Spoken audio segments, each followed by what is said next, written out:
Bonsoir à tous et bienvenue pour ce vendredi de la Quinière. Nous sommes le vendredi 4 juin, il est 18h et vous êtes confortablement installés derrière vos écrans, écrans de téléphone, d'ordinateur ou derrière vos postes de radio.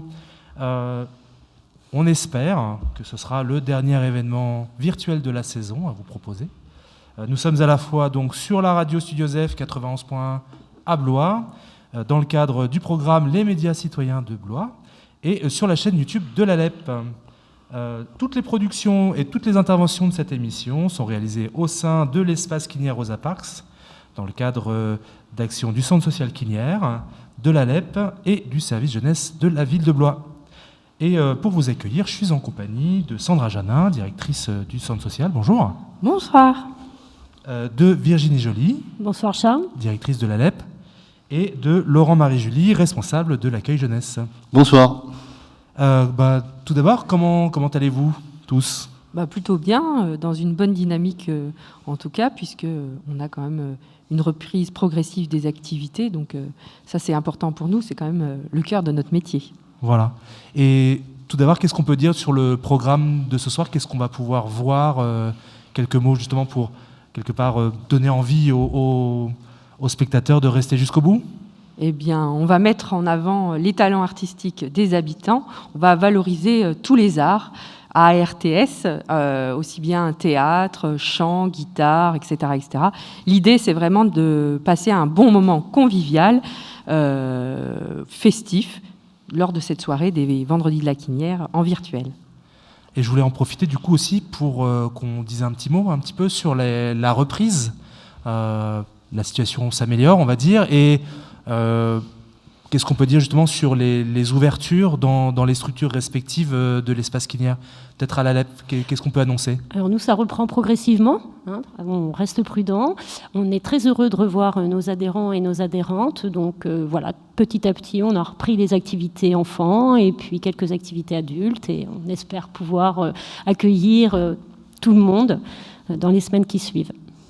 Et puis, également, pour clôturer la saison, on a le plaisir d'organiser un match d'impro avec les impros locaux, voilà, qui clôtureront notre saison le samedi 19 juin à 20h dans cette salle de spectacle. Et au service jeunesse, alors ? Alors nous, on a maintenu en fait le contact avec les jeunes sur l'espace public. On n'a donc pas pu les accueillir. Donc on est de nouveau content de pouvoir les accueillir sur la structure et de pouvoir reprendre notre rythme habituel.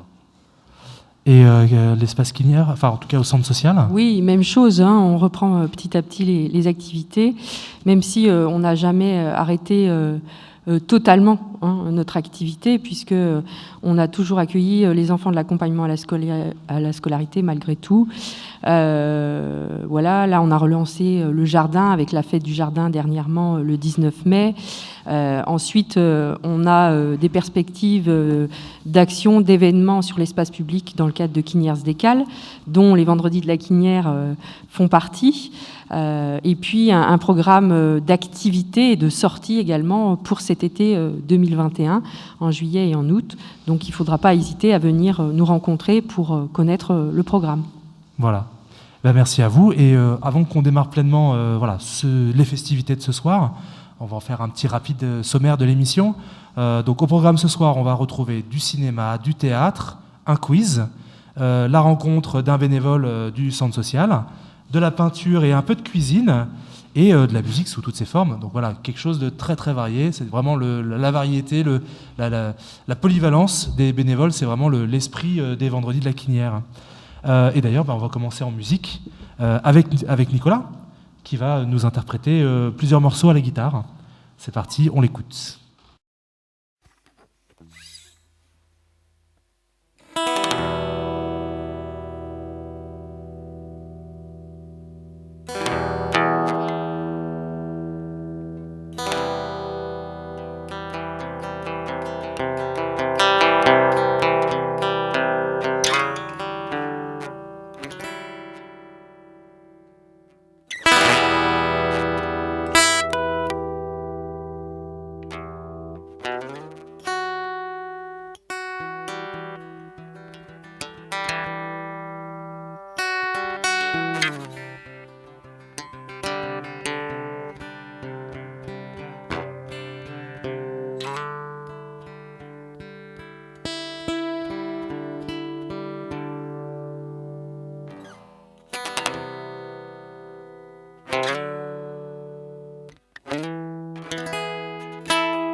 Merci Nicolas. Vas-y, allez, viens nous rejoindre. Bonsoir. Quelques minutes. Bonsoir. Donc, tu es enseignant guitare, c'est ça, à l'ALEP? Tout à fait. Est-ce que du coup, tiens, rapproche-toi un petit peu de ton micro et puis est-ce que tu peux nous présenter un petit peu ta pratique en quelques minutes? Oui. Bah, écoutez, je suis auteur, compositeur, arrangeur, multi-instrumentiste. Et voilà, donc là j'ai décidé ce soir de prendre une acoustique, une électrique et une basse et de jouer ce qui me venait à l'esprit sur le moment. D'accord, donc c'était une petite séance improvisée, on va dire. Tout à fait. Et qu'est-ce que tu as joué du coup? Je ne pourrais pas le refaire puisque c'était... D'accord, c'était totalement improvisé. Oui. Ah oui, ok. Voilà. Vraiment pour présenter un peu les différents types d'instruments, les timbres, les sonorités, ce qu'on peut en faire. Tu as donc plusieurs cordes à ton arc. Tout à fait. C'est ça. Et d'ailleurs, au niveau des cours que tu proposes à l'ALEP, est-ce que tu proposes des cours sur les 3 types d'instruments ou plus particulièrement sur un seul? En fait, moi je réponds aux attentes un petit peu des gens. Bon, je vous avoue qu'il y a beaucoup de gens qui veulent faire de la guitare sèche.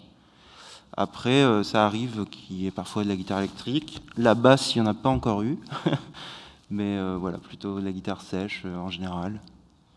Mais tout est ouvert. D'accord. Possible. D'accord. Depuis combien de temps tu es enseignant ici à l'ALEP? Depuis 4 ans maintenant. C'est ça, ouais. Ouais, 4 ans. D'accord.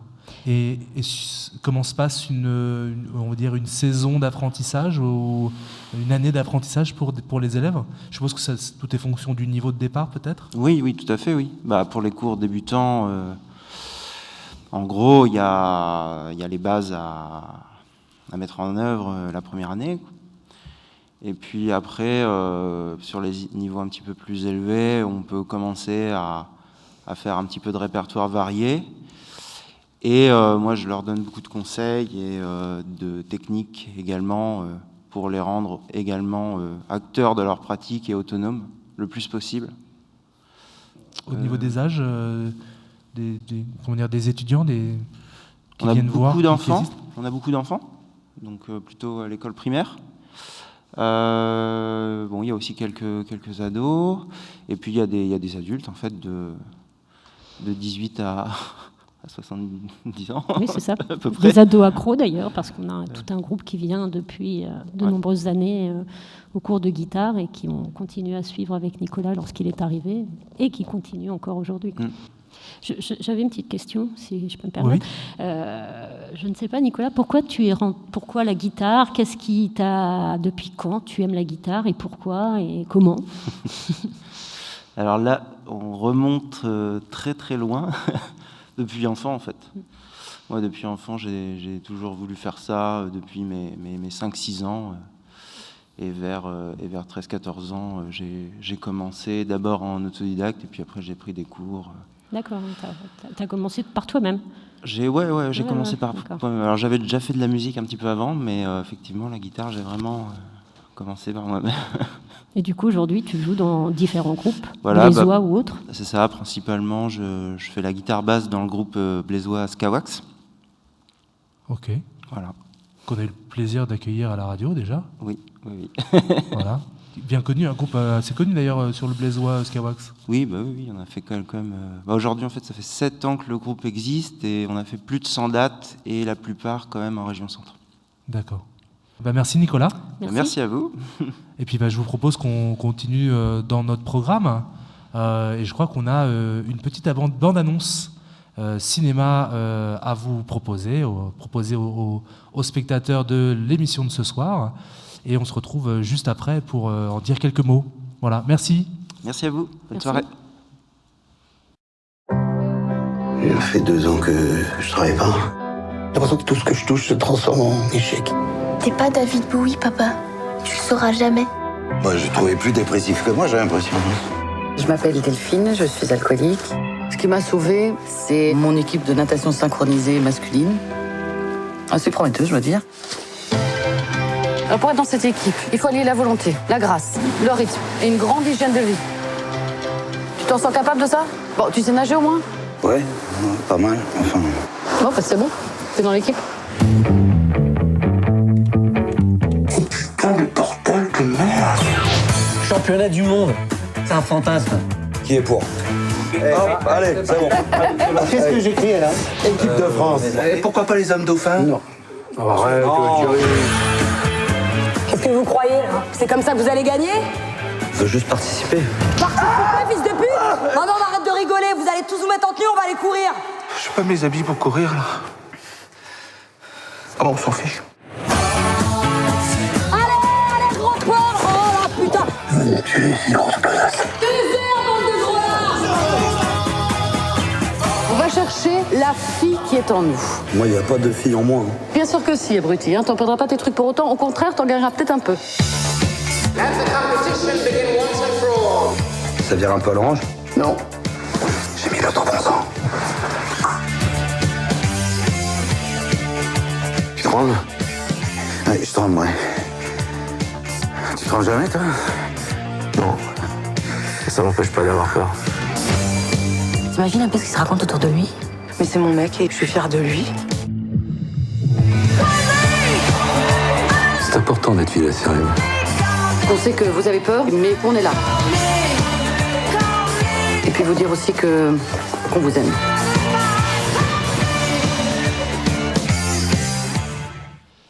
Et oui, de retour en plateau, après cette superbe bande-annonce du film Le Grand Bain de Gilles Lelouch, c'est bien ça?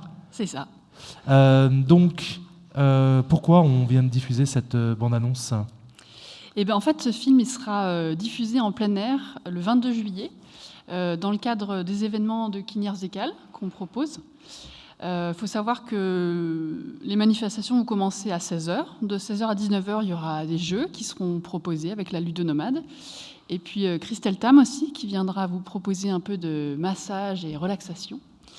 Et à la tombée de la nuit, eh bien, il y aura un petit quiz, il me semble, d'abord. Il y aura le quiz juste avant, le quiz tant attendu qu'on fait chaque année autour du cinéma, donc qui sera annoncé 1 heure avant, et puis à 22h30 aura lieu la projection du film. D'accord. Voilà. Et les participants au quiz, ils ont quelque chose à gagner ? Cette année, les années précédentes, on faisait gagner des places de ciné. Et au vu de la situation là, comme du coup les cinémas reprennent, effectivement, ils nous offriront pas de place. Donc il y aura probablement des lots qui seront offerts à tous les participants. Donc pour rappel, tout le monde est invité à jouer par équipe, enfants, adultes, voilà, dans un moment festif, sympa, en amont de la projection. D'accord. Voilà. Est-ce qu'il y aura besoin quand même de s'inscrire ? J'ai cru comprendre qu'il y avait un système de jauge. Bah, c'est vraiment le. Ben oui, bien sûr. On va dire c'est l'élément, on va dire que tout le monde connaît, commence à comprendre aujourd'hui avec les animations en plein air. Il y a quand même une jauge qui est mise en place. Oui, il y aura une jauge et donc, comme tous les autres événements d'ailleurs, il faudra s'inscrire. D'accord. Et comment on fait pour s'inscrire du coup ? Eh bien, tout est écrit sur ce magnifique petit programme. Donc, soit vous appelez directement à l'espace Kinnears Rosa Parks, soit vous envoyez un mail qui est sur le programme. D'accord. Voilà. Et qu'on remettra en description de la vidéo YouTube et du podcast de l'émission sur le site de la radio Studio Zef, pour simplifier un petit peu aussi le travail des gens qui nous suivent. Très bien, je vous remercie. Juste peut-être rappeler, en fait, c'est un événement qu'on reproduit chaque année, donc en ciné plein air, en tout cas sur la période d'été. C'est un événement qui est travaillé avec les services de la bibliothèque Abbé Grégoire, cinéphile également, puisqu'on propose un atelier de programmation sur une thématique. Voilà, on propose, là en l'occurrence c'était un film plutôt festif. Donc l'atelier, pour rappel, on propose 3 films et c'est aux habitants de voter pour le film. Donc là en l'occurrence il y avait 2 films qui étaient sélectionnés et ils ont fait le choix du Grand Bain. C'est aussi pour ça qu'on le proposera à cette occasion. Voilà. Superbe. Je vous remercie et je vous propose qu'on continue notre programme. Et je crois que là, maintenant, on va rester un petit peu dans la thématique du jeu, etc. On va recevoir donc Mélanie et Zabou qui vont nous proposer un petit quiz. Voilà. Merci. Merci. Merci. À tout de suite. Bonjour Zabou. Bonjour. Bonjour Mélanie. Bonjour. Alors, vous nous avez préparé un petit quiz. Alors, première question de ce petit quiz. Alors, de quoi est-il question ? De quoi est-il question ? On va vous poser la question qui va amener au quiz. Est-ce que vous savez qui est la première femme qui s'est tenue debout en restant assise ?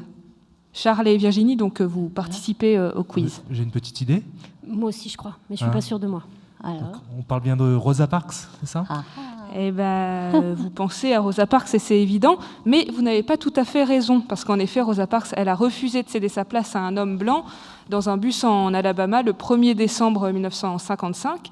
Mais ce n'est pas la première, parce que quelques mois plus tôt, le 2 mars 1955, il y a Claudette Colvin, qui est une adolescente, qui était à l'époque une adolescente de 15 ans, qui avait également refusé sa place à une passagère blanche. Et elle a été arrêtée par la police, elle a passé une nuit en prison. Mais il faudra attendre décembre et la même action de Rosa Parks pour que l'affaire fasse vraiment du bruit. Et pourtant, sans le refus de Claudette Colvin, il n'y aurait pas eu suite de Rosa Parks. En fait, c'est parce qu'ils ont jugé que l'image de Rosa Parks était plus acceptable que celle de Claudette Colvin et surtout plus efficace pour convaincre l'Amérique blanche. Parce que Rosa Parks, c'était une femme mariée, elle était pieuse, c'était une militante aguerrie et respectée, alors que Claudette Colvin, elle était adolescente et surtout, elle était enceinte au moment du procès. Et donc, ça allait mal passer au niveau de l'opinion publique. Donc, effectivement, il y a Rosa Parks, mais il y a aussi, et la toute première, c'est Claudette Colvin. On apprend des choses, n'est-ce pas ? Oui, tout à fait, oui. Alors on continue, alors pourquoi Rosa Parks a-t-elle refusé de céder son siège à un passager blanc le 1er décembre 1955 ? Alors il y a plusieurs réponses possibles, c'est à choix multiples. Petit A, est-ce que c'est parce qu'elle était fatiguée? Petit B, est-ce que c'est parce qu'elle s'était tordue la cheville? Ou petit C, et attention, accent anglais imminent, parce qu'elle était militante au NAACP, National Association for the Advancement of Colored People. Yes, On bravo. dira ce que ça veut dire tout à l'heure, merci. À votre avis? Je ne sais pas, je donnerai la réponse 3. Je suis d'accord avec Virginie. Je pense que c'était pas totalement improvisé, on va dire. Il y avait en tout cas une volonté de faire avancer les choses par ce geste. Tout à fait. Donc c'est bien la réponse C. Elle était militante, je vais vous le dire en français, à l'Association nationale pour l'avancement des personnes de couleur. Et elle a dit quelques années après son acte, les gens racontent que j'ai refusé de céder mon siège parce que j'étais fatiguée, mais ce n'est pas vrai. Je n'étais pas fatiguée physiquement, ou pas plus que d'habitude à la fin d'une journée de travail. Je n'étais pas vieille, alors que certains donnent de moi l'image d'une vieille. J'avais 42 ans. Non, la seule fatigue que j'avais était celle de céder. Alors on va continuer. Alors que se passe-t-il le jour du procès de Rosa Parks, le 5 décembre 1955 ? Je sais pas, j'imagine un attentat, non? Alors pas vraiment.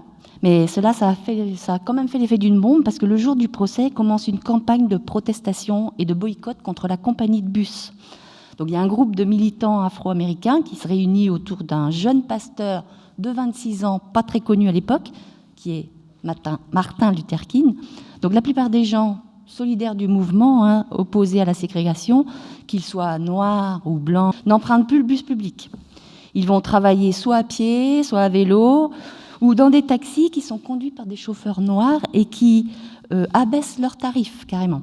Donc le boycott va durer presque un an, jusqu'au 13 novembre 1956, le jour où la Cour suprême casse les lois de ségrégationnistes dans les bus en les déclarant anticonstitutionnels. C'est pas facile à dire ça. Voilà. Et alors il faudra quand même attendre 1964 pour que les lois de Jim Crow soient abrogées, mettant fin définitivement à la ségrégation. Voilà. On passe à la 4e question. Oui. Alors, auprès de quel militant ou militante antiraciste Rosa Parks a-t-elle travaillé? Il y a plusieurs propositions. Oui. Alors, la proposition A, c'est Martin Luther King. La B, Malcolm X. La C, Nelson Mandela. Et la D, Harriet Tubman, avec l'accent également. Pas simple comme question, parce que on peut imaginer que c'est Martin Luther King, mais Malcolm X, bon, il était quand même beaucoup plus incisif. Donc je ne sais pas, je me dirais que c'est Martin Luther King, mais... Il peut y avoir plusieurs réponses, évidemment. Ouais. D'accord, peut-être la dernière aussi, je ne sais pas. Alors, il me semble qu'Harriet Tubman elle était plutôt active au moment de la guerre civile, de la guerre de sécession. Mais, et puis Nelson Mandela en Afrique du Sud, je ne sais pas quels sont les liens, donc... voilà, tout est à peu près possible, mais quand même on va rester sur Martin Luther King. Vous en avez parlé juste avant en plus, donc on va imaginer que c'est ça. Donc effectivement, elle a travaillé auprès de Martin Luther King lors du procès du 5 décembre 1955 et du boycott des bus par les habitants et habitantes noirs en Alabama. Elle a rencontré à quelques reprises Malcolm X, même si elle n'a pas tant travaillé avec lui, et elle a rencontré Nelson Mandela à sa sortie de prison, la sortie de prison de Nelson Mandela en 90. Il est venu lui rendre visite à Détroit. Et par contre, elle n'a pas pu ni rencontrer ni travailler avec Harriet Tubman parce qu'elle est morte, Harriet Tubman, en mars 1913, un mois après la naissance de Rosa Parks. Alors effectivement, c'était une esclave, Harriet Tubman, aux États-Unis. Elle s'est libérée de ses chaînes avant d'aider des centaines d'esclaves à s'échapper et de s'engager contre l'esclavagisme lors effectivement de la guerre de sécession. Et elle est aussi la première femme noire à bientôt figurer sur un billet de banque américain. C'est en train de se faire. Donc on vous invite à vous intéresser à son histoire, parce que, voilà, si ce n'est pas encore fait, parce qu'on entend assez peu parler d'elle. Ouais. Et c'est aussi l'occasion, vu qu'on parle des femmes dont on entend toujours moins parler que les hommes qui ont fait des grandes choses dans l'histoire. Voilà. Donc elle en fait partie, Harriet Tubman. Alors maintenant, il y a une grande question, c'est la dernière, mais... Pourquoi l'espace Quinière s'appelle désormais l'espace Quinière Rosa Parks depuis le mois de mars 2020 ? Alors là... Il me semble qu'il y a eu tout un travail de fait par la municipalité pour que les habitants et les habitantes trouvent des noms aux équipements de Blaisois. Et il me semble que sur le quartier Quinière, c'est celui-ci qui a été retenu. Et oui, c'est une histoire comme ça. Et quand tu parles de trouver des noms, c'était surtout des noms de personnalités des féminines. Femmes, oui, voilà. Tout à fait, excusez-moi, j'ai oublié de préciser. C'est une bonne réponse de Virginie et de Charles. Mais donc, en fait, c'est vrai qu'il y a un manque de parité dans les noms de rues en France. Dans 94% des cas, quand une rue met une personnalité à l'honneur, c'est un homme. Donc c'est un petit peu pour remédier à cette inégalité qu'au niveau local, donc en mars 2009, lors de la 10e édition de la Semaine L, il a été demandé aux habitants, comme tu disais Virginie, de proposer des noms de grandes figures féminines. Parmi ces propositions, la ville a retenu les noms les plus populaires, enfin les noms qui avaient été le plus donnés, dont Rosa Parks, et il les a attribués aux équipements lors de la Semaine L de 2020. L'inauguration de l'espace Quinière Rosa Parks a eu lieu le 6 mars 2020. Mais après, ça c'est un petit peu, parce que nous avons subi une petite, comment on va dire, isolement, isolation. Donc il y a d'autres équipements qui seront aussi nommés et rebaptisés dans la ville de Blois. Et notamment pas mal d'écoles. Il y a des écoles, il y a des écoles, il y a des gymnases. Et nous pouvons nous réjouir en tant que femmes que cette reconnaissance ait lieu, d'autant plus que dans cet espace, on est à majorité féminine, mais il y a des hommes qui sont super aussi. Merci Zabou, merci Mélanie, puis bravo à nous. Ouais. Bravo. Bah oui, vous avez eu tout juste, à peu près. je pense. La dernière, la dame dont vous avez parlé, je ne savais pas, celle qui est née en 1913. Tu vois. Oui, on a appris des choses aussi, et je pense que les auditeurs et les spectateurs aussi ont appris des choses grâce à vous. Voilà. Merci. Moi, je vous propose qu'on continue en accueillant notre deuxième invité bénévole de cette émission, et avec qui on va parler de sa grande passion, les collections. Voilà, donc je vais accueillir en plateau Yves et Guillemette qui va m'accompagner. Bonsoir Yves. Bonsoir. Alors, je vous invite à vous rapprocher un petit peu du micro, qu'on vous entende bien. Bonsoir à tous. Guillemette, rebonsoir. Voilà, encore avec nous. Alors, Yves, vous êtes collectionneur. C'est une de vos activités principales. Oui. Est-ce qu'on peut retracer les plus grosses collections que vous avez, c'est quoi? C'est les poupées, des calendriers, je crois aussi. Les calendriers plus, oui. Vous en avez combien? 7900. 7900 de toutes les années, de toutes les marques. Oui, les différents éditeurs, et puis après ça dépend de la gravure qu'il y a dessus. Le plus vieux, il est de 1860 jusqu'à aujourd'hui, quoi, enfin 2021. D'accord. Donc là, on va peut-être parler de ce calendrier-là de 1918. Oui. Qui est un des exemplaires qu'on trouve, moi que je trouve particulièrement intéressante, qui s'affiche à l'écran derrière nous. Qu'est-ce que vous pouvez nous dire sur ce calendrier Ça me rappelle les souvenirs de mes grands-parents, parce qu'ils ont fait les tranchées. Et puis, à cette époque-là, pendant les années de guerre, c'était beaucoup des militaires qui allaient dessus, beaucoup. Oui, les images qui sont sur les calendriers reflètent aussi un petit peu de l'actualité ou les temps forts du moment. Époques, oui. D'accord. Oui. Au début, il y en a qui étaient en noir et blanc. Et puis là, ils considéraient les couleurs comme ça, comme des calendriers de luxe, ce qui donnait des bonnes étrennes aux facteurs à l'époque. D'accord, c'est-à-dire que plus je donnais de bonnes étrennes au facteur, et plus le facteur me donnait un calendrier de bonne qualité. Oui, c'est ça. Donc il y avait des calendriers avec des petites étrennes, j'avais un calendrier un peu moins beau, on va dire. Oui. D'accord. Est-ce que vous achetez pour garder, ou est-ce que des fois ça vous arrive d'acheter, de revendre des calendriers? Quand j'achète des lots, c'est obligé qu'il y en a que j'ai. Alors je fais échange, que je connais que quelques collectionneurs. On fait échange, ou alors je les vends pour en racheter d'autres que j'ai pas. Ça. Et ça fait combien de temps que vous faites ces collections-là? Depuis l'année 88, je crois. Oui, 88. D'accord. Oui. Alors, en plus d'être collectionneur, on m'a dit que vous étiez aussi poète. je Oui, crois. j'écris des poèmes, j'écris des romans, des contes pour enfants, puis je fais de la bande dessinée. D'accord. Vous êtes polyvalent, touche à tout. Oui. Et vous aviez envie de venir nous dire un poème? Oui. Est-ce que vous pouvez... On vous écoute? Oui. Alors, c'est un poème que j'ai écrit en janvier 85, parmi des centaines d'autres. Alors, j'ai choisi celui-ci. Alors, ça s'intitule Orientation.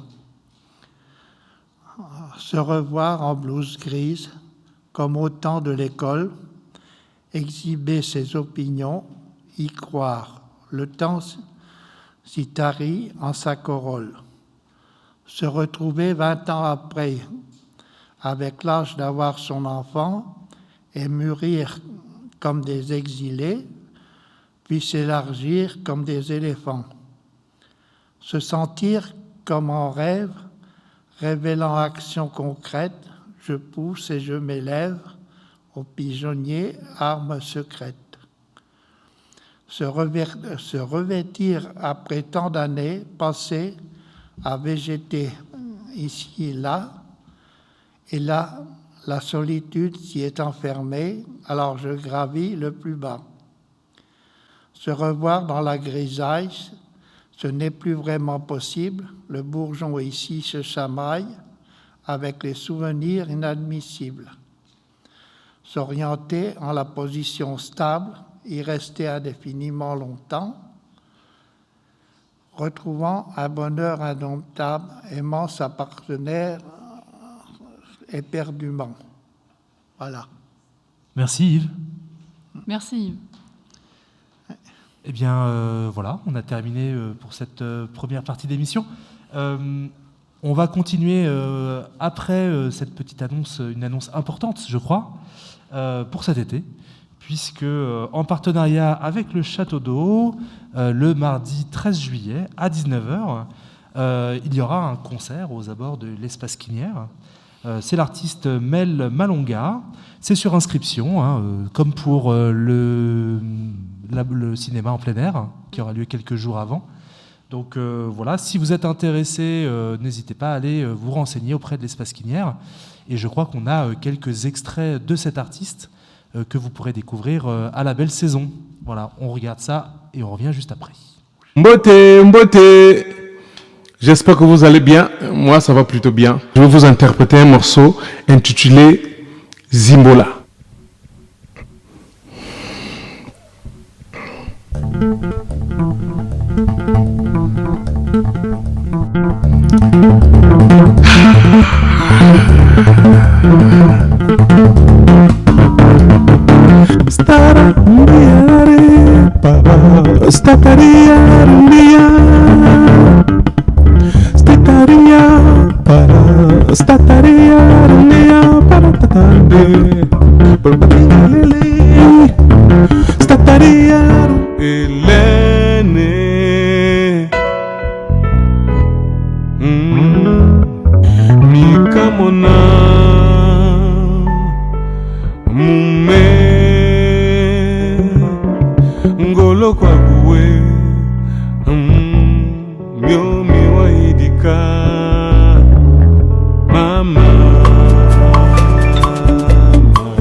Teaser, on a hâte d'être à ce super concert aux abords du centre. Et voilà, du concert donc à la pièce de théâtre, au théâtre, il n'y a qu'un pas dans le monde du spectacle vivant qui se réveille doucement d'un long sommeil forcé. Pour en parler, je reçois donc Mélanie Virginie et puis l'intervenante théâtre de la LEP. Céline, c'est ça? Bonjour. Oui, bonjour. Alors, on va vous donner la parole pour présenter un petit peu les ateliers qui sont actuellement à l'œuvre, qui reprennent un petit peu vie à la LEP, c'est ça? Oui, ils ont repris depuis le 19 mai. Voilà, les ateliers ados et ateliers enfants. Céline, du coup, tu présentes un peu le travail que tu avais fait un peu en septembre-octobre et puis que tu as repris, du coup, parce que c'était pas simple d'avoir tout ce temps. Oui, alors, voilà, je suis intervenante théâtre à la LEP depuis 3 ans.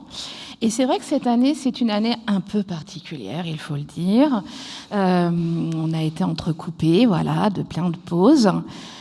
Pour autant, j'ai essayé d'adapter le travail, justement, pour qu'on puisse reprendre assez facilement là où on en était. Alors, cette année, j'anime un atelier enfant et puis un atelier ado.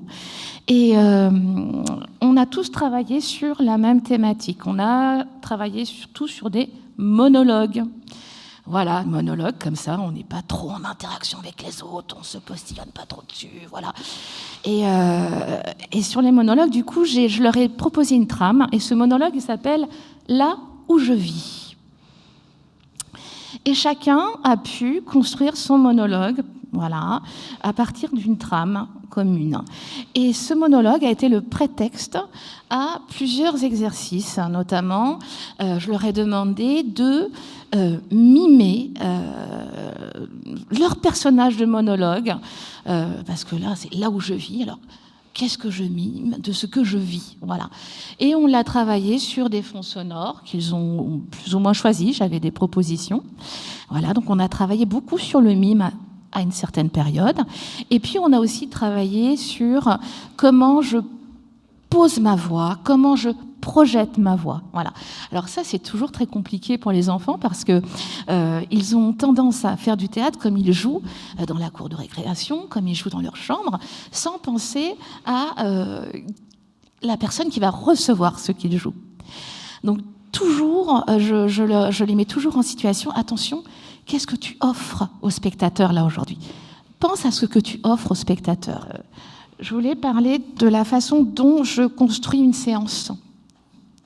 Souvent, alors, on arrive, on se regroupe, on se concentre, et puis on a plein d'exercices qui permettent de se concentrer, et puis après, on part sur un petit échauffement corporel, et de la voix parfois, ça dépend ce qu'on travaille dans l'atelier, et puis une dynamisation, donc toujours à partir des exercices ludiques. Et moi, mon objectif, c'est que les participants aient un lâcher-prise, voilà.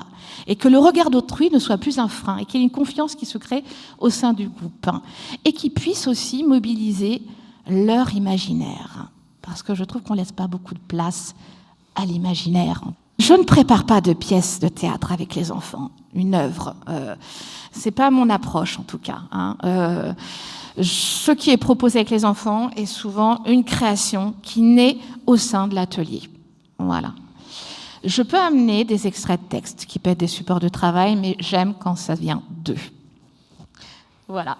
Et à ce propos, j'ai amené des monologues créés par les enfants de l'atelier théâtre ados et enfants, et je peux vous proposer d'en lire. On te laisse t'installer du coup au micro, et puis tu vas nous faire découvrir un petit peu ces petites pépites créées par tes élèves. Alors, je vais tout d'abord vous lire le monologue de Jacob, qui est sur l'atelier enfant. Là où je vis. Je m'appelle DN 3000 et je vis sur Oxo, dans un portail dimensionnel dans la 251e dimension. Là où je vis, il y a des voitures volantes, mais il faut un permis, car elles dépassent Match 1. Si un jour tu viens là où je vis, je te montrerai comment on pilote les voitures volantes. Si un jour tu viens là où je vis, je te ferai goûter aux billes radioactives. Mais il faut faire attention et mettre des gants pour ne pas se faire électrocuter. Je m'appelle DN 3000 et je vis sur Oxo. C'était Jacob. Une autre, de l'atelier ado cette fois-ci. Le texte de Lily. Là où je vis. Je m'appelle B612 et je vis dans un arbre sur la planète Terre. J'ai beaucoup d'amis. Une chouette, 2 fourmis, 3 écureuils, 1 mille-pattes, 2 gendarmes. Parfois, on va jouer sur la plus haute branche. Là où je vis, il y a 3 personnes. Un vieux monsieur, ma meilleure amie et sa mère. Si un jour tu viens là où je vis, je te montrerai comment nager dans une flaque d'eau, monter sur un nuage, lancer des pierres sur les humains sans se faire repérer, ou même créer une explosion. Mais pour ça, il faudrait que je t'invite. Et ça n'arrivera pas. Si un jour tu viens là où je vis, je te ferai goûter à du poison pour voir si ça marche vraiment. Je m'appelle B612 et je vis dans un arbre. C'était Lily. Maintenant, je vais vous proposer le texte de Lorelai, qui est sur l'atelier enfant, qui a 7 ans. Là où je vis, je m'appelle Rose et je vis dans le monde des fleurs, dans une maison en jasmin qui sent très bon. Là où je vis, il y a beaucoup de pâquerettes et de marguerites. Si un jour tu viens là où je vis, je te montrerai comment faire de la soupe aux fleurs. Si un jour tu viens là où je vis, je te ferai goûter le miel que les abeilles ont fait avec les jasmins de ma maison. Je m'appelle Rose et je vis dans le monde des fleurs. Dernier texte d'Emma, qui est aussi sur l'atelier enfant. Là où je vis, je m'appelle Jeanne et je vis au pays de chocolat, dans des nuages de chocolat. Là où je vis, il y a des immeubles en Nutella, des routes en cacao, des voitures en pain au chocolat. La mairie est en mousse en chocolat et l'école est un gâteau au chocolat. Si un jour tu viens là où je vis, je te montrerai comment faire du chocolat, mais surtout comment le manger. Tu te baigneras dans la mer en chocolat et tu te sécheras avec une serviette en chocolat. Si un jour tu viens là où je vis, je te ferai goûter à ma recette de chocolat. Il y a 10 couches de chocolat et 2 couches de Nutella. Je m'appelle Jeanne et je vis au pays de chocolat. Voilà, c'était Emma. Merci aux enfants d'avoir créé. Eh bien, merci aussi à toi, Céline, de nous les avoir fait partager. Je vous propose qu'on reste un petit peu avec la lettre 2 secondes pour la suite de notre programme, puisque il y a un événement qui est actuellement au sein de l'espace Quinière que le public ne pourra pas réellement rencontrer, c'est une exposition de peinture. Est-ce que vous pouvez quand même malgré tout nous la présenter rapidement, puis on va juste après pouvoir regarder un petit peu le résultat de cette exposition. Oui, donc c'est une exposition qu'on a en fait tous les 2 ans. Ce sont les ateliers des adhérents et adhérentes de Charles Rousselet, qui est intervenant dessin, peinture, aquarelle depuis de très nombreuses années au sein de l'association. Donc voilà, cette année, malgré le confinement, on a souhaité que ces tableaux puissent être présentés dans le hall de l'espace Quinière. Et puis, du coup, il y a une vidéo que Mélanie a très bien réussi, qui a été diffusée sur le site et puis via le YouTube aussi de l'ALEP. Donc voilà, je vais laisser aussi un peu parler Mélanie du coup de tous les tableaux. C'est vraiment les tableaux, ce sont de chaque adhérent, donc avec une personnalisation de ces tableaux, mais on retrouve cette patte de Charles qui est plus sur l'art figuratif. Voilà, on est vraiment dans ce style de peinture avec un gros travail, et on le voit lorsqu'on regarde les tableaux, avec un gros travail sur la lumière, le rapport à l'ombre et la lumière qui ressortent à chaque exposition tous les 2 ans.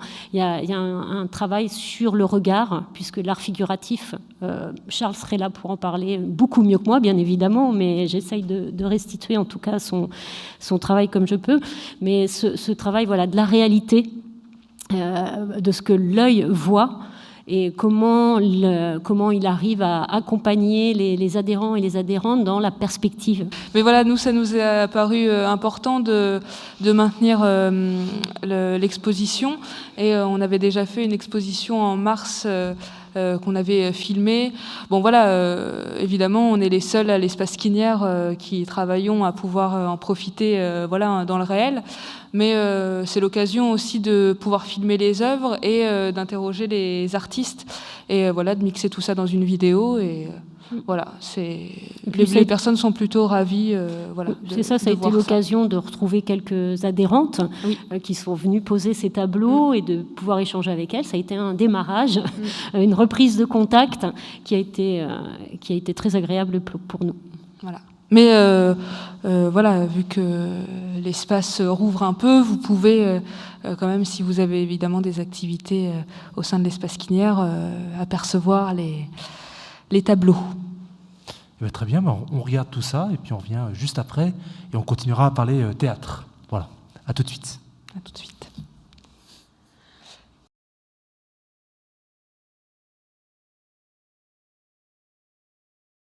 Alors vous êtes toutes adhérentes avec Charles, c'est ça? Charles Rousselet, peintre et animateur de peinture à la Lettre depuis quelle année? Oh, moi je suis animateur, ça fait un peu plus de 30 ans je crois que j'ai créé l'atelier en fait, hein. Il n'existait pas, hein. Donc c'est une création qui date du temps de Monsieur Moreau quand il était directeur. Je dirais pas l'année, hein, franchement, je compte plus. Dans les années 90? Oui, je pense que ça doit être ça, oui, ça doit être ça. Très bien. Voilà. Et vous, mesdames, vous faites de la peinture depuis quand avec Charles? Est-ce que vous en faisiez avant d'arriver à l'atelier peinture de la Lep? Oui, depuis 95. 95. Moi, j'en faisais pas. J'ai démarré il y a maintenant 12-13 ans avec Charles, et j'en faisais pratiquement pas avant, peut-être une petite année avant. Oui, donc j'ai tout appris. Oui, tout appris avec Charles. Moi aussi, j'ai tout appris avec Charles. Ça fait 8 ans. Déjà 8 ans. Ça fait plus de 20 ans. Ça fait 20 ans que j'habite ici et à côté, donc ça passe. Les années tournent. Ouais, on voit pas le temps passer. Non, vous pouvez pas. Et ce qui est terrible, c'est qu'on trouve toujours des choses à peindre. Ah oui, c'est vrai. C'est extraordinaire. La soirée avance et on continue de parler de spectacles vivants, et je reçois donc un nouvel invité, Benjamin Carotteret, bonjour. Bonjour. Comment ça va? Très bien, très bien, et toi? Ça va bien, ça va bien. L'émission se passe bien, c'est bonne ambiance, tout va bien. Bon. Tu viens nous parler, toi, d'un spectacle que vous aurez le plaisir de jouer cet été pendant Quiniers Décales. Absolument. Donc le 29 juillet. La pièce s'appelle Le Mannequin. Est-ce que tu peux nous en parler un petit peu, nous la présenter? Ouais, c'est une pièce de femme, c'est assez rare, enfin de moins en moins au XXIe siècle, mais voilà, c'est une pièce de Madame de Staël, qui était surtout connue pour être la fille de Necker, le célèbre ministre. Fin 18e, début 19e, voilà, elle se situe à cette période-là. Et c'est une femme assez féministe, même très féministe. Et elle va écrire une pièce qui normalement se déroule en Allemagne. Mais pour des raisons de compréhension, maintenant, ça n'aurait plus beaucoup de sens. Nous, on l'a déplacé pendant l'Algérie française, voilà, sur l'acceptation et la différence des autres. Et aussi, c'est une pièce qui parle de l'autodétermination, de choisir son époux. Donc là, en l'occurrence, on a fait une transposition pour le déplacer pendant l'Algérie française. Il y avait toute une période aussi artistique, voilà. Donc on va parler d'un peintre algérien. Qui a vraiment existé, qui a été célébré, qui est célébré dans de nombreux musées, aussi bien en France qu'en Algérie. Et donc, du coup, on a pris la même histoire, pas changé une virgule, mais déplacé, au lieu de se situer au 19e, eh bien, on le situe dans le 20e siècle. D'accord. Alors, c'est une comédie. Hein. Ouais, c'est une comédie d'un peu moins d'une heure. Pour faire simple, le pitch, c'est une jeune fille qui veut épouser on va dire un autochtone, c'est-à-dire un Algérien, où on ne les appelait pas encore comme ça, on ne les appelait pas encore à l'époque les Algériens. Et évidemment, son père, qui est français, qui est né sur le sol algérien, mais qui se considère comme français, veut que sa fille épouse un vrai français de pure souche. Et il s'avère que là, dans cette histoire, pour appeler un chat, notre français est plutôt un bel abruti, voilà, surtout dans tous les sens du terme, et qu'il a des propos très peu flatteurs sur les femmes. Donc voilà, et donc on va voir comment ils vont réussir à mettre en place le fameux stratagème, comme on peut y avoir chez Molière. Et donc c'est une pièce à 4 acteurs, et où on rigole beaucoup, et où on parle de la différence. Donc c'est une pièce qui est en gros du XVIIIe siècle à peu près, exactement. que vous avez adaptée. C'est vous qui avez fait l'adaptation du coup ? Alors quand on monte une pièce, la première question qu'on se pose, c'est la temporalité. Est-ce que ça fonctionne Enfin voilà. Et puis est-ce que ça parle aux gens ? Il s'avère qu'en lisant la pièce, ça ne pouvait pas. C'est un pan de l'histoire française qui normalement ce sont des Français qui vivent en Allemagne depuis plusieurs générations et cela pose conflit. Or maintenant, ça pose aucun conflit d'aller vivre en Allemagne, voilà. Bon. Et donc on a changé cette temporalité là et cette géographie. Pour parler de ce pan de l'histoire, moi, en l'occurrence, je n'avais, j'ai personne de ma famille qui a fait la guerre d'Algérie. C'était vraiment une histoire qui est à côté, que j'ai appris au lycée un petit peu. Et j'avais envie de gratter un petit peu ça, d'essayer de comprendre comment tout cela est venu, et puis sans avoir un côté partisan. Voilà, ça c'est mon travail et mon plaisir de gratter un petit peu l'histoire de France, l'histoire algérienne, l'histoire voilà, du monde, et d'en faire un vrai divertissement au sens noble du terme, c'est-à-dire qu'on va se poiler, on va vraiment se marrer, et puis en même temps on va apprendre des choses ou découvrir des choses, comme moi un petit peu en ayant fait ça. D'accord. Donc le 29 juillet, ce sera donc à l'îlot Gallieni en plein air. En plein air, et ça sera notre première date en plein air et première date tout public. Et surtout, moi, ce que je trouve intéressant, c'est que vous allez jouer au milieu d'immeubles. Ouais. Il y aura du public donc qui sera installé devant la scène, pardon. Ouais. Mais vous aurez aussi des gens qui seront à leur balcon, peut-être, qui vous regarderont. Qu'est-ce que toi, ça t'inspire, toi, justement ? Ça, c'est vraiment quelque chose, moi, qui me plaît. Ça fait des années qu'on voulait faire ça. Depuis maintenant 3 ans, on travaille avec la préfecture, avec la ville de Blois, avec des associations pour jouer en bas des immeubles. Et là, on continue ce travail-là. Pourquoi moi j'aime ça ? Déjà, la première chose, c'est qu'il y a des gens qui n'ont rien demandé et vont avoir un spectacle devant chez eux. Alors évidemment, ils peuvent aussi dire vous m'embêtez un petit peu, j'avais pas envie de ça. Donc on fait aussi attention à la durée du spectacle. C'est pas un spectacle qui dure 4 heures, c'est un spectacle qui dure vraiment à peine 1 heure. Donc ça reste très raisonnable.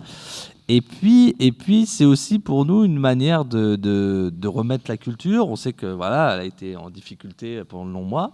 Et puis de se rassembler.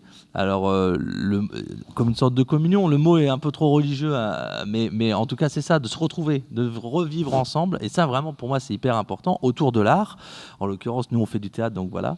Et puis on va surtout rire. Je crois que les gens ont besoin de rire et de se retrouver et puis de ne plus avoir peur. Alors évidemment, on prend beaucoup de précautions, on va faire attention aux distanciations, on va faire attention au gel hydroalcoolique, à tout ça. Mais oui, ça c'est important pour nous. Et puis on retrouve l'essence même du théâtre qui est dans la rue, en plein air, comme on fait depuis plus de 2000 ans, quoi. Et ça c'est bien. D'accord. Le mannequin de Madame de Staël, adapté par la Benne Compagnie, le 29 juillet à 18h, à l'îlot Gallieni, donc qui est dans le quartier, qui n'est pas très loin d'ici. Exactement. Et donc, voilà, on se quitte là-dessus. On a quelques extraits du coup à montrer du mannequin. Ah ouais, super. Et puis, on se retrouve juste après et on passe à un tout autre sujet. Très bien. Merci beaucoup. Ben de rien.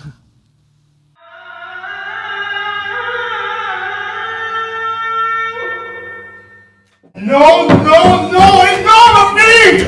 L'amour de la patrie l'emporte surtout dans mon cœur! Mais mon père, il y a 100 ans que votre famille a quitté la France et vous n'y avez jamais mis les pieds! Je guettais le moment où M. Derville serait sorti pour voir seul un instant, mon cher Milou. Une femme, pardonnez-moi de vous dire, une femme n'est pas faite pour briller à côté de nous, pour nous effacer par son éclat. Il faut qu'elle nous console, qu'elle nous soutienne dans l'ombre. Ma fille, nous avons toujours conservé le cœur français, le sang français, le goût français. Au moins, mon père, pas tout à fait l'accent français. Quoi? Êtes-vous comme lui, légère, insensible et décidé par l'amour. Pardon, j'oublie.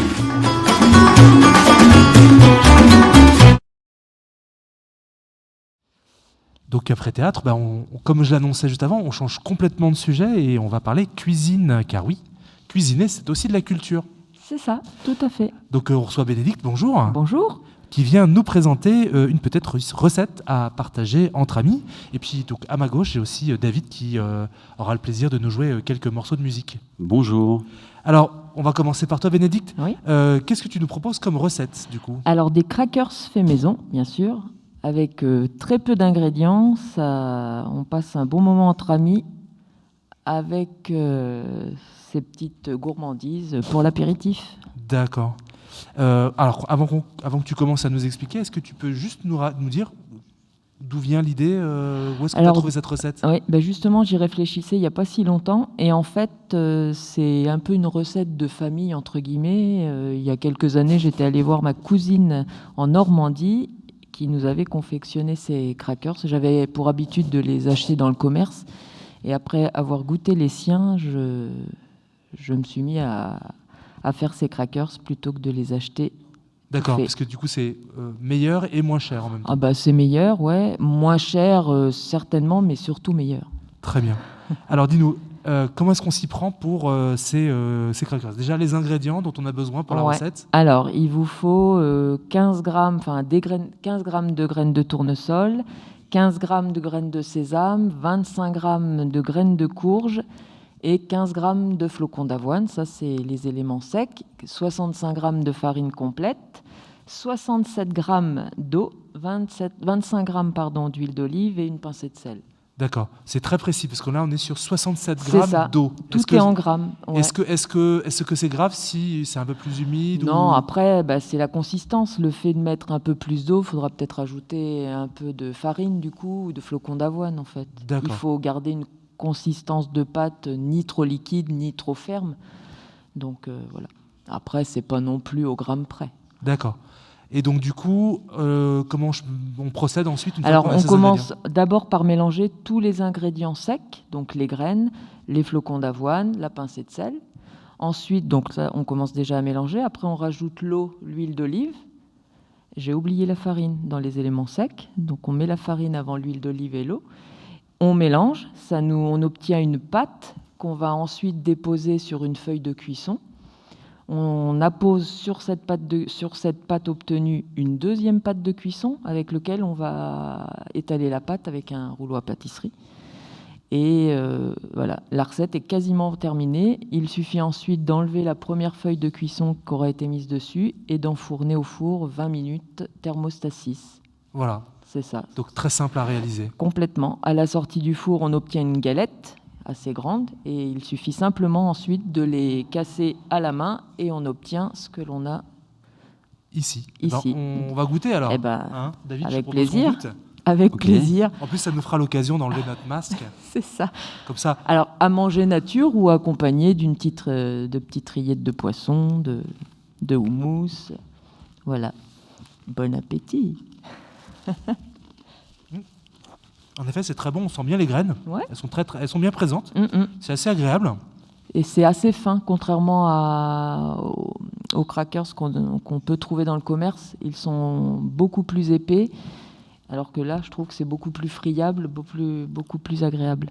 Et puis ce qui est intéressant, c'est qu'on n'est pas sur une note trop salée, comme on a souvent sur les biscuits apéritifs.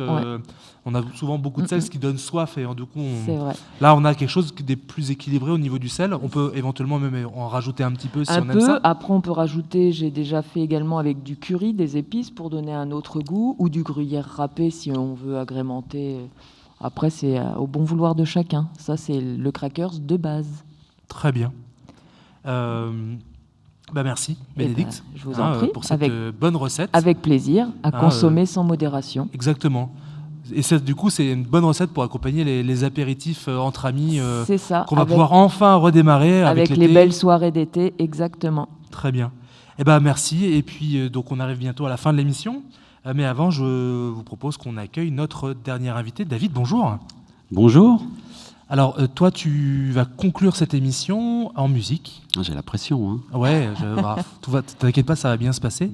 En tout cas, on te fait confiance pour nous faire vibrer un petit peu, là, avec ta guitare. Mais avant qu'on t'écoute, est-ce que tu peux juste te présenter peut-être aux auditeurs et aux spectateurs de cette émission ? Oui, bien sûr. Donc, je m'appelle David Redman.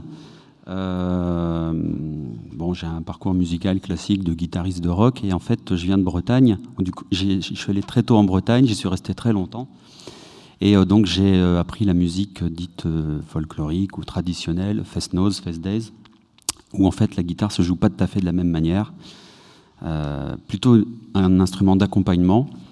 Et en revenant à Blois, il y avait plus de cornemuse. Et donc j'ai dit je vais jouer tout seul de la guitare celtique en reprenant en fait des morceaux de bagad, des morceaux irlandais et donc et des accordages alternatifs aux accordages standards. Donc j'ai toute une setlist et puis là je vais vous jouer un petit medley que je vais écourter d'ailleurs un petit peu en live puisqu'il faut que je sois dans un temps imparti. Donc voilà, donc je vais vous jouer des morceaux bretons. Après je vais jouer un morceau irlandais. Et puis aussi des standards type Amazing Grace, et puis des petites variations sur Led Zeppelin. Très bien. Vous voyez, on peut tout faire avec la guitare celtique. Exactement. Du coup, tu es uniquement en solo. Est-ce que tu fais partie d'un groupe ? Est-ce que tu as des projets, on va dire, collectifs aussi ? Alors en fait, moi j'avais toujours joué en collectif, mais avec le Covid, je me suis retrouvé tout seul, à jouer tout seul. Et c'était un projet qui me trottait depuis longtemps dans le coin de ma tête. Donc j'ai travaillé et j'ai fait 1, 2, 3 morceaux, j'en ai recyclé 4 autres, j'ai enregistré des playbacks sur certains pour avoir une assise un peu plus importante. Donc ce soir c'est sans playback pour faciliter, on va dire, la logistique du son. Donc là maintenant mon projet c'est plutôt d'être en solo, même si les musiciens qui se passent devant sont toujours les bienvenus pour m'accompagner. C'est ça, c'est aussi l'esprit celtique irlandais, c'est de ça. pouvoir jammer à plusieurs, s'accompagner mutuellement dans des moments festifs. Voilà. Où est-ce qu'on va pouvoir te retrouver dans les semaines à venir là ? Est-ce que tu as des actualités prévues ? Alors j'avais un projet pour la fête de la musique, mais c'est vrai qu'il était un peu tombé à l'eau pendant un temps donné. Là j'ai l'impression que ça repart. Pour le moment j'ai pas de scène programmée. Voilà, donc c'est vrai que je veux pas trop annoncer où je vais jouer si je suis pas sûr. On comprend. Ça porte, voilà. Mais je pense faire la fête de la musique, en gros sur Blois ou sur Chambord, voilà. Ok, super. Pour faire court. Eh ben, on te laisse t'installer. Ouais, ça marche. Puis on va découvrir un petit peu ta musique.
Et voilà, c'est la fin de ce vendredi de la Quinière. Merci à tous d'avoir suivi cette émission.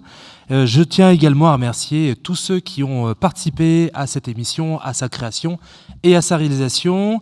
Donc le service jeunesse, Laurent et Abdelhak, le centre social avec Bénédicte, Zabou, Aurore, Guillemette et Sandra, l'ALEP avec Virginie et Mélanie, nos invités, donc tous les bénévoles, les artistes, Nicolas, Yves, Céline, les peintres de l'ALEP, Benjamin et David, et sans oublier Laurent à la régie tout là-haut. Alors, quelques informations avant qu'on se quitte. Donc, le programme de Quiniers Décales est à retrouver sur le site de la ville de Blois. Pour en savoir plus sur les activités de l'ALEP, ils ont également un site, alep.fr, si je ne m'abuse. Et les inscriptions du service jeunesse pour l'été démarreront le 30 juin. Et pour cela, il faut uniquement se rendre dans les espaces jeunesse, les différents espaces jeunesse de la ville. Quant à cette émission, elle est à retrouver sur le site YouTube de l'ALEP et sur le site de la radio Studio F à la page de l'émission Les médias citoyens de Blois. Quant à moi, je vous dis à bientôt dans la vraie vie. Armstrong, je ne suis pas noir, je suis blanc de peau. Quand on veut chanter l'espoir, quel manque de peau. Oui, c'est beau voir le ciel, l'oiseau, rien, rien, rien de lui là-haut, les anges.